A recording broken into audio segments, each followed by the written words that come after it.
নমস্কাৰ সকলোকে লাৰ্ণিং কিউবলৈ স্বাগতম জনাইছো 2026 বৰ্ষৰ বিএড এন্ট্ৰেন্সৰ কাৰণে প্ৰস্তুতি চলোৱাৰ সময় আহি পৰিছে আহিবলগীয়া 2-3 মাহৰ ভিতৰত এই এন্ট্ৰেন্স পৰীক্ষাসমূহ অনুষ্ঠিত হ'ব গুৱাহাটী ইউনিভাৰ্চিটিৰ লগতে আন অসমৰ ইউনিভাৰ্চিটিসমূহৰ এন্ট্ৰেন্সৰ প্ৰস্তুতিৰ কাৰণে এই ভিডিঅ'টো আমি আগবঢ়াইছো আপোনালোকৰ সন্মুখত আজিৰ ভিডিঅ'ৰ জৰিয়তে বহুখিনি কথা আলোচনা কৰিম সিলেবাস সম্পৰ্কত কিতাপ সম্পৰ্কত আৰু এডমিশন প্ৰসেস সম্পৰ্কত গুৱাহাটী ইউনিভাৰ্চিটিৰ আপোনালোকে বহুতে জানে 400 নম্বৰৰ ভিতৰত পৰীক্ষা অনুষ্ঠিত হয় আৰু এই 400 নম্বৰৰ ভিতৰত কিমান পালে আপুনি এটা সিট লাভ কৰিব আৰু কিমান নম্বৰ পালে এখন গভৰ্ণমেণ্ট কলেজত সিট লাভ কৰিব সেই বিষয়ে কথা পাতিম আহক আৰম্ভ কৰিছো আজিৰ ভিডিঅ'টো আৰম্ভ কৰাৰ আগত জনাই লওঁ আপোনাক যে লাৰ্ণিং কিউবৰ ফালৰ পৰা এখন খুব উপযোগী মাষ্টাৰ গাইডবুক প্ৰস্তুত কৰি উলিওৱা হৈছে বিএড এন্ট্ৰেন্স 2026ৰ কাৰণে প্ৰত্যেকটো টপিক ইয়াত থাকিব কনসেপ্ট প্লাস এমসিকিউ থাকিব ইবুক আকাৰে এখন প্ৰস্তুত কৰি উলিওৱা হৈছে কিতাপখনৰ বিষয়ে আজি আমি কথা পাতিম কিতাপখন দেখুৱাম ভিতৰত কি আছে যিসকলে ইচ্ছুক এই স্ক্ৰিনত দিয়া নম্বৰটোত হোৱাটসএপ কৰি আপোনালোকে কিতাপখন ল'ব পাৰিব আহক আমি ভিডিঅ'ৰ মাজলৈ আগবাঢ়ো আমি গুৱাহাটী ইউনিভাৰ্চিটিৰ নটিছখন চাম প্ৰথমতে নটিছখনৰ পৰা বহুখিনি আমাৰ আইডিয়া হ'ব সিলেবাসৰ বিষয়ে কেতিয়া পৰীক্ষা অনুষ্ঠিত হ'ব এই সকলোবোৰ আইডিয়া আমি পাই যাম আহক আমি নটিছখন চাওঁ এইবাৰো যেতিয়া নটিছ ওলাব এইখন আচলতে যোৱা বছৰৰ নটিছখন এইবাৰো যেতিয়া নটিছ ওলাব দেখিব যে কেৱল মাত্ৰ চনটো সলনি হৈছে 2025ৰ ঠাইত 26 হ'ব বাকি বস্তু প্ৰায় একেই থাকিব যোৱা বছৰ 25 জুন তাৰিখে এপ্লাই আৰম্ভ হৈছিল আৰু এপ্লাই 5 জুলাইলৈকে আছিল মাত্ৰ 10 দিনৰহে আপোনাক সময় দিয়ে খুব কম সময় দিয়ে আৰু পৰীক্ষা কেতিয়া অনুষ্ঠিত হৈছিল 20 জুলাই তাৰিখে পৰীক্ষা অনুষ্ঠিত হৈছিল এইবাৰো ঠিক সেই ধৰণে জুলাই মাহৰ মাজভাগত বিএড এন্ট্ৰেন্স পৰীক্ষা অনুষ্ঠিত হ'ব বিএড এন্ট্ৰেন্স দিবলৈ বা বিএডত এডমিশন লাভ কৰিবলৈ আপোনালোকক 50% লাগিব হয়তো গ্ৰেজুৱেচনত 50% থাকিলে হ'ব নতুবা আপোনালোকে মাষ্টাৰ্ছত যদি 50% আছে তেতিয়াও আপোনালোকৰ হ'ব ঠিক আছে 50% মাৰ্কস লাগিব আনহাতে এসটি এসসি ওবিসি পিডব্লিউডি হলে 45% মাৰ্ক এটা কথা জনাই থওঁ যিসকল ওবিসি তেওঁলোকক আপোনালোকক এনসিএল সাৰ্টিফিকেটখন লাগিব এনসিএল সাৰ্টিফিকেটৰ অবিহনে আপোনালোকে এপ্লাই বা এডমিশন ওবিসি কেটেগৰীত কৰিব নোৱাৰিব আৰু যেহেতু এপ্লাই কৰাৰ সময় কম দিয়ে গতিকে এনসিএল সাৰ্টিফিকেটখন আগতীয়াকৈ বনাই থব ঠিক আছে এপ্ৰিল মাহত আপোনালোকে এপ্ৰিল মে মাহত আপোনালোকে এনসিএল সাৰ্টিফিকেটখন বনাই ৰেডি কৰি থব এপ্লাই ষ্টাৰ্ট হলে সময় নাপাব সিলেবাসৰ ফালে আগবাঢ়ো সিলেবাস আমি চাওক গুৱাহাটী ইউনিভাৰ্চিটিৰ বিএড এন্ট্ৰেন্স যি অনুষ্ঠিত হয় তাত মুঠ 100টা প্ৰশ্ন থাকে প্ৰত্যেকটো প্ৰশ্নত শুদ্ধ উত্তৰৰ কাৰণে +4 কৈ আৰু ভুল উত্তৰৰ কাৰণে -1 ঠিক আছে গতিকে মুঠ টোটাল মাৰ্কস আপোনাৰ 100টা প্ৰশ্নত 104 গুণ 400 মাৰ্কসৰ প্ৰশ্ন হয় ঠিক আছে 400 মাৰ্কসৰ পৰীক্ষা হয় ইংলিশ থাকিব 100 মাৰ্কৰ কাৰণে 100 মাৰ্ক মানে 25টা প্ৰশ্ন জেনাৰেল নলেজ থাকিব ইয়াত হিষ্টৰী আৰু পলিটিৰ পৰা যথেষ্ট প্ৰশ্ন আহে গোটেইখিনি মিলি 120 মাৰ্ক মানে 30 কোৱেশ্চনছ মেথছৰ প্ৰশ্ন আহে আৰু ৰিজনিং যোৱা বছৰ ৰিজনিং কমকে আহিছিল মেথছ বেছিকে আছে 80 মাৰ্কস তাৰ মানে 20টা প্ৰশ্ন আহিব মেথছ ৰিজনিং মিলি এইখিনি বিএড যিকোনো বিএড এন্ট্ৰেন্সৰ কাৰণে এইখিনি আটাইতকৈ গুৰুত্বপূৰ্ণ টপিক এডুকেশ্যনৰ ওপৰত টিচিং এপ্টিটিউডৰ ওপৰত এই প্ৰশ্নখিনি আহে তেজপুৰ ইউনিভাৰ্চিটিৰ পৰীক্ষা যদি আপোনালোকে দিয়ে তাত কেৱল টিচিং এপ্টিটিউড আৰু কাৰেণ্ট ইণ্ডিয়ান এডুকেশ্যনৰে গোটেইখিনি প্ৰশ্ন থাকে গুৱাহাটী ইউনিভাৰ্চিটিত মিক্সড কুৱেশ্যন থাকে চাৰিওফালৰ পৰা প্ৰশ্ন সোধা হয় ঠিক আছে সো ইয়াত যদি আমি চাবলৈ যাওঁ কাৰেণ্ট ইণ্ডিয়ান এডুকেশ্যন এইখিনিৰ পৰা 60 মাৰ্কস তাৰ মানে আমাৰ 15টা প্ৰশ্ন আহিব আৰু টিচিং এপ্টিটিউড এণ্ড এথিক্সৰ পৰা 40 মাৰ্কস মানে 10টা 15-10 দুইটা মিলি ফেলে আমাৰ 25টা প্ৰশ্ন টিচিং এপ্টিটিউড বা এডুকেশ্যন পাৰ্টৰ পৰা আমাৰ আহিব ঠিক আছে এইখিনি কথা আমি জানি ললো এতিয়া আপোনালোকৰ সন্মুখত মই অকনমান আমাৰ যি গাইডবুকখন আমি প্ৰস্তুত কৰি উলিয়াইছো সেই গাইডবুকখন দেখুৱাম গাইডবুকখন দেখুৱালে তাৰে কন্টেন্টটো চালে আপোনালোকে গম পাব যে ডিটেইলছত কি ধৰণে আমি টপিকসমূহ পঢ়া উচিত কি ধৰণে আমি ডিটেইলছত আগবঢ়া উচিত সিলেবাসখনটো আমি শৰ্টকে দেখিছো গাইডবুকখন অকনমান আমি চাওঁ আহক ঠিক আছে এইখন আমাৰ প্ৰস্তুত কৰি উলিওৱা master guidebook for B Ed entrance 2026 ঠিক আছে গুৱাহাটী ইউনিভাৰ্চিটিৰ কাৰণে যথেষ্ট উপযোগী লগতে অসমৰ আন ইউনিভাৰ্চিটিসমূহতো কাম আহিব যি কেইটা আমাৰ টপিক আছে সিলেবাসত current Indian education teaching aptitude and ethics maths reasoning English general awareness, current affairs গোটেইখিনি এই গাইডবুকত ইনক্লুড কৰা হ'ব। ইয়াত মই আৰু বেলেগ এগৰাকী ফেকাল্টি নিজৰা দাস আৰু মোৰ নাম অলকেশ কাকতি, আমি দুয়োগৰাকীয়ে মিলি এই গাইডবুকখন প্ৰস্তুত কৰি আহিছোঁ। গাইডবুকখন অকণমান চকু ফুৰাওঁ, ঠিক আছে। গাইডবুকখন আমি অকণমান চকু ফুৰাইছোঁ। ইয়াত কথাখিনি দি দিছোঁ, গুৱাহাটী ইউনিভাৰ্চিটিৰ চিলেবাছখিনি দি দিছোঁ অফিচিয়েলি। এতিয়া আমি কণ্টেণ্টছ পাৰ্টটোলৈকে আহিছোঁ। কণ্টেণ্টছত কি আছে? যিহেতু BEd এন্ট্ৰেন্স, প্ৰথমতে আমি এডুকেশ্যন পাৰ্টটোৰ পৰা আৰম্ভ কৰিছোঁ। যিসকলে গুৱাহাটী ইউনিভাৰ্চিটিৰ লগতে তেজপুৰ ইউনিভাৰ্চিটি, ডিব্ৰুগড়, বড়োলেণ্ড টাৰ্গেট কৰি আছে, তেওঁলোকে এডুকেশ্যন পাৰ্টখিনিৰ পৰা যথেষ্ট লাভ হ'ব তেওঁলোকৰ, ঠিক আছে। আটাইতকৈ ইম্পৰ্টেণ্ট চেপ্টাৰ NEP, NEPটো আমি প্ৰথমতে ৰাখিছোঁ। NEP চেপ্টাৰটো দিছোঁ, লগত আমাৰ MCQ আছে। দেখিবলৈ পাইছোঁ আমি NEP চেপ্টাৰটো আছে আমাৰ, লগত কি আছে? MCQs আছে। ইউনিভাৰ্চেলাইজেশ্যন অফ এলিমেণ্টেৰী এডুকেশ্যন। তাৰপিছত NEP অহাৰ আগতে আমাৰ 1968 আৰু 1986ত নেশ্যনেল এডুকেশ্যন পলিচি আগতেও আহি গৈছে, সেইখিনিৰ বিষয়ে। সৰ্বশিক্ষা অভিযান খুবেই ইম্পৰ্টেণ্ট টপিক। RMSA 86 নম্বৰ যিখন আমাৰ কনষ্টিটিউচনেল এমেণ্ডমেণ্ট আছিল, যিটোৱে এডুকেশ্যনেল ৰাইটটোক এটা ফাণ্ডামেণ্টেল ৰাইট বনাইছিল, সেইটোৰ ওপৰত আমাৰ চেপ্টাৰ। ৰাইট টু এডুকেশ্যন, এই RTE এক্টখনৰ ওপৰত চেপ্টাৰ এটা, লগতে MCQ সেট, এই ধৰণে, ঠিক আছে। 6টা এডিশ্যনেল MCQ সেট আমি আগবঢ়াইছোঁ।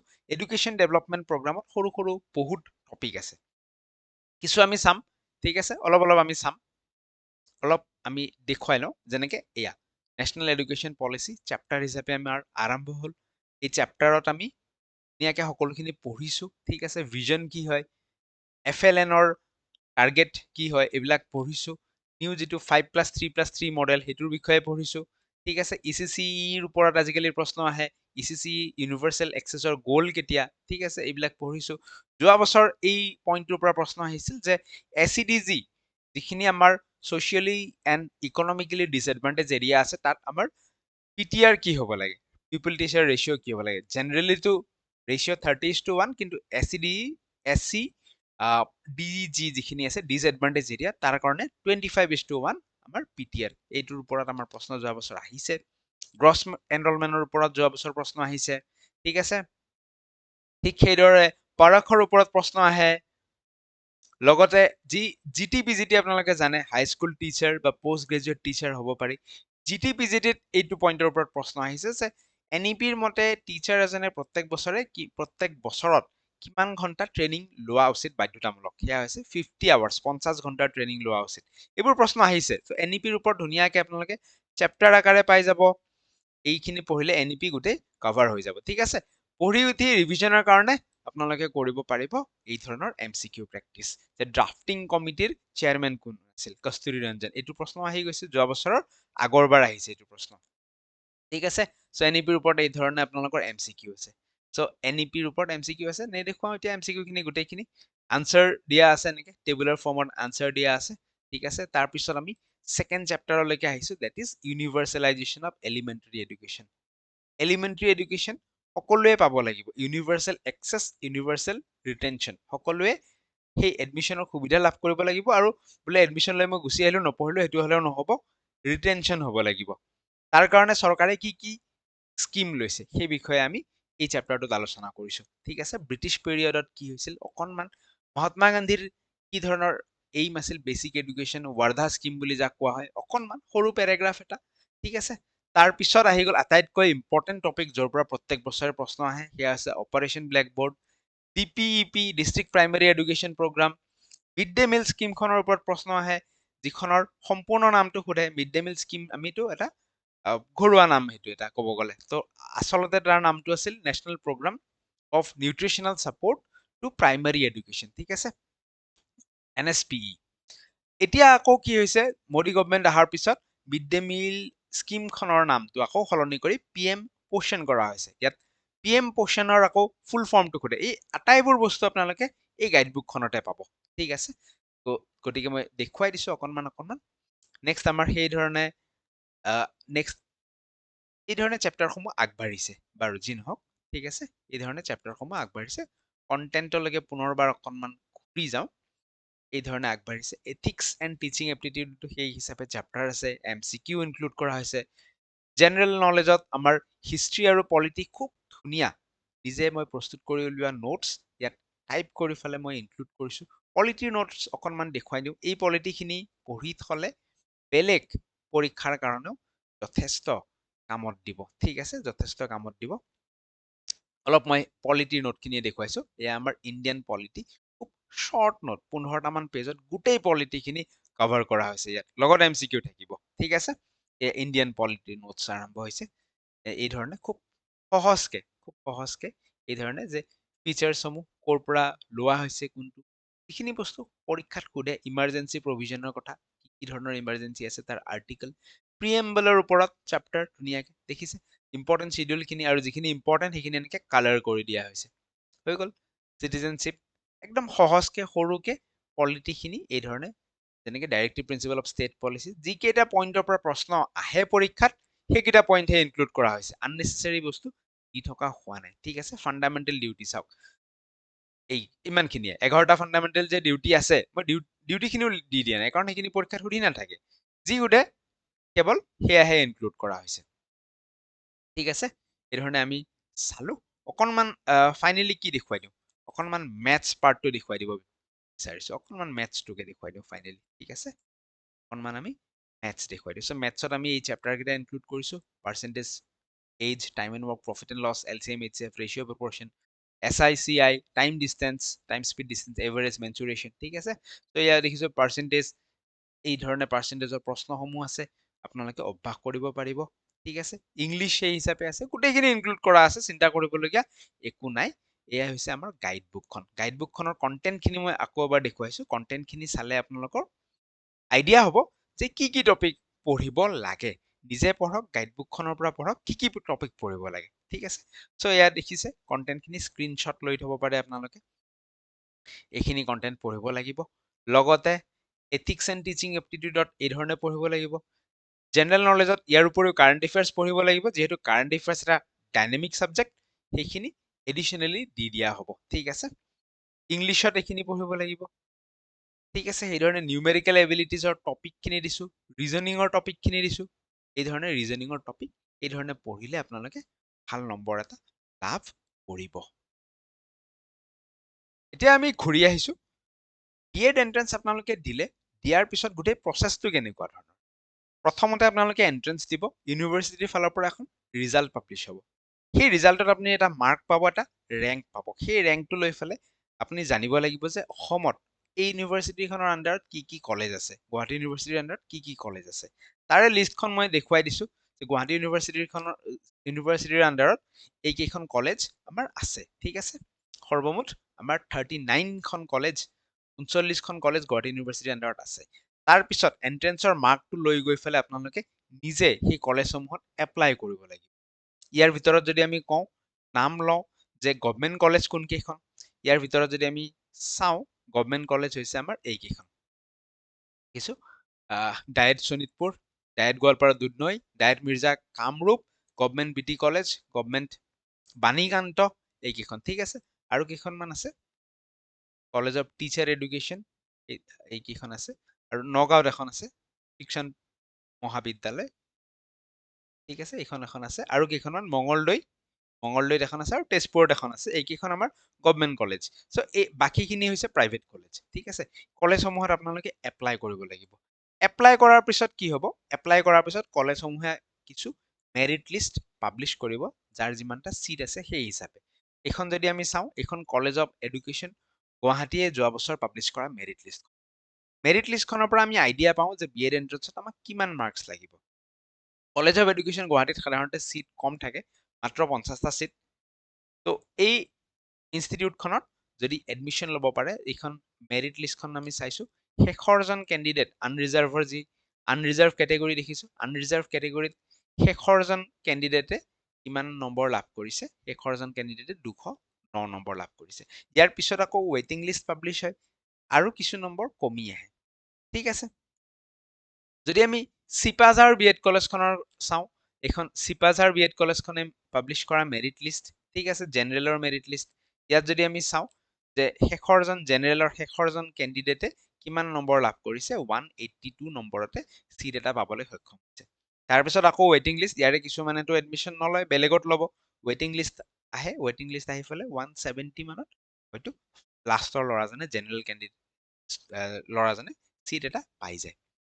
বেলেগ কলেজ এখনৰ যদি আমি চাওঁ ক'ত কিমান পাইছিল, ঠিক আছে, টংলাত যদি আমি চাওঁ শেষৰজন কেণ্ডিডেটে, ঠিক আছে, শেষৰজন কেণ্ডিডেটে 177 মাৰ্কছত এডমিশ্যন পাবলৈ সক্ষম হৈছে। পিছত আকৌ ৱেইটিং লিষ্ট পাব্লিছ হ'ব, সেই ধৰণে 170ৰ পৰা কমি আহিব, 10 মান কমি আহিল বুলি ধৰক 165 মানত হয়তো শেষৰ কেণ্ডিডেটজনে পাইছে। আন এখন আমি কলেজ চাম, আতাউৰ ৰহমান কলেজ, উডমাৰী, কলগাছিয়া, ঠিক আছে, বৰপেটা ডিষ্ট্ৰিক্ট। এইখন আকৌ তেওঁলোকৰ ৱেইটিং লিষ্ট, আনৰিজাৰ্ভ কেটেগৰীত, মানে প্ৰথম এডমিশ্যন হৈ যোৱাৰ পিছত এডমিশ্যন নোলোৱা মানুহৰ কিছু চিট ভেকেণ্ট ৰৈ গ'ল, সেই ভেকেণ্ট চিটখিনিৰ কাৰণে ৱেইটিং লিষ্ট টাইপৰ এখন, ঠিক আছে। এইখনত যদি আমি চাওঁ ৱেইটিং লিষ্টৰ পৰা শেষৰজন কেণ্ডিডেটে খুব কম মাৰ্কছতে ইয়াত লাভ কৰিবলৈ সক্ষম হৈছিল। এই 35টা চিট আছিল, 35টা চিট 138তে চিট এটা লাভ কৰিবলৈ সক্ষম, ঠিক আছে। চ' থুলমূলকে যদি আমি আলোচনা এটা আগবঢ়াওঁ যে আমাক 400ৰ ভিতৰত কিমান নম্বৰৰ প্ৰয়োজন হয়, 400ৰ ভিতৰত কিমান নম্বৰ পালে আমি ভাল কলেজ এখন পাম বা নিশ্চয়কৈ কলেজ এখন পাম, সেই আলোচনাটো যদি আমি আগবঢ়াওঁ অকণমান, তো যদি যিসকলে গভৰ্ণমেণ্ট কলেজ টাৰ্গেট কৰি আছে তেওঁলোকে টাৰ্গেট কৰক 250 প্লাছ মাৰ্কছ পাবলৈ তেওঁলোকে টাৰ্গেট কৰক, ঠিক আছে। আৰু যিসকলে প্ৰাইভেট কলেজ হ'লেও হয় তেওঁলোকে অন্তত যিহেতু কম্পিটিশ্যন বাঢ়িছে 200 প্লাছ মাৰ্কছ এটা টাৰ্গেট কৰক। এনেকুৱা নহয় যে তাৰ তলৰ ষ্টুডেণ্টখিনিয়ে নাপাব, 180ত যিখিনি থাকিব তেওঁলোকেও পাব, কিন্তু যিমানে স্ক'ৰ কৰিব সিমানে ছেফ। সেইকাৰণে এণ্ট্ৰেন্সত 400 মাৰ্কছৰ প্ৰশ্ন আহে যদিও 400ত 100টা প্ৰশ্ন 100টা কৰি থৈ আহিবলৈ কেতিয়াও ট্ৰাই নকৰিব, জনাখিনি কৰক। যদি 60টা 70টা 60টা যদি জানিছে ভালকে কনফিডেন্সত, 6 4 গুণ কিমান 240, 70টা যদি জানিছে 7 4 গুণ 280, very good marks. Even 200 plus mark is a very good marks. এইবাৰো 209 210ত কিছুমানে গভৰ্ণমেণ্ট কলেজত পাইছে, নোপোৱা নহয়। 200ৰ আশপাশ মাৰ্কছ এটা টাৰ্গেট কৰক, চিট এটা নিশ্চয় পাব।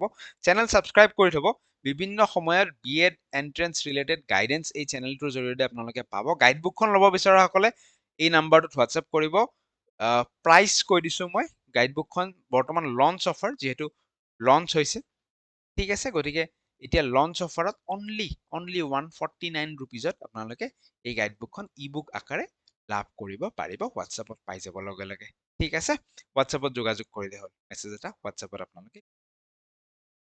বাকী চেনেল ছাবস্ক্ৰাইব কৰি থ'ব, এই ধৰণৰ BEd এন্ট্ৰেন্স ৰিলেটেড কণ্টেণ্ট আমি লৈ আহিম আৰু ক্লাছ লৈ আহিম। যোৱা বছৰ 2টা ক্লাছ আনিছিলোঁ, NEPৰ ওপৰত এটা, এডুকেশ্যন কাৰেণ্ট ইণ্ডিয়ান এডুকেশ্যনৰ ওপৰত এটা। Current Indian education learning cube search কৰি দিয়ক, ভিডিঅ'টো চোৱা নাই যদি এতিয়াও চাব। NEP 2020 লাৰ্ণিং কিউব চাৰ্চ কৰি দিয়ক, ভিডিঅ'টো চোৱা নাই যদি চাব আমাৰ চেনেলৰ ভিডিঅ'টো, ঠিক আছে। বহু প্ৰশ্ন এই 2টা ভিডিঅ'ৰ পৰাই যোৱা বছৰ আহিছিল, এইবছৰ আৰু ক্লাছ আনিম, চেনেল ছাবস্ক্ৰাইব কৰি থ'ব। পুনৰ লগ পাম, সকলোৰে ভাল হওক, সকলোৰে পৰীক্ষা ভাল হওক, চিট এটা লাভ কৰক। Thank U.